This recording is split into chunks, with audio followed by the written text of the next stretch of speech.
chừng cứ nơi than xa khe xin đi ham chắc mà nó cho tao ni sẽ mò sơ nam lại nó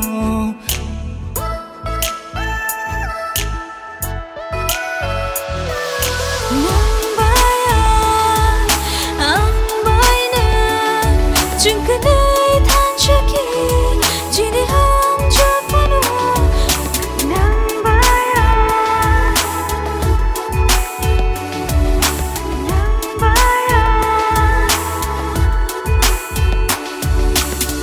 yak ba yak ro mới khát than xa khe him lại lama lam kolok thang lại na chừng am jak manio haparo bak sakhe bisa wei tong lai na chừng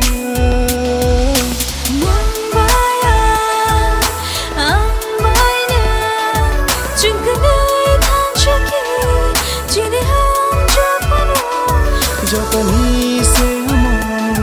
sơ nam lai no la la la la la la na na na na na na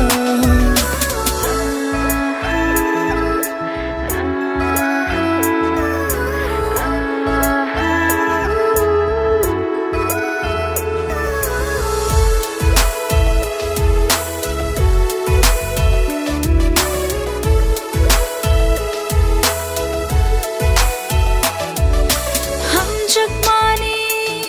chừng khó được nơi đi bữa sức lại thôi mà chẳng mà đi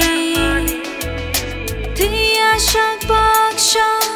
cứ này khát than xa tôi người ta na chưa mai để đi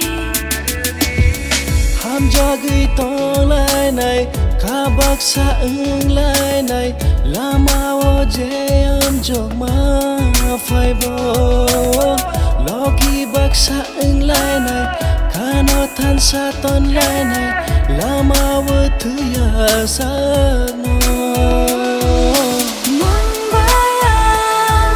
nắng bay chừng cứ nơi than chắc khe chỉ đi ham chắc mà nó cho ta ni sẽ mong sơ na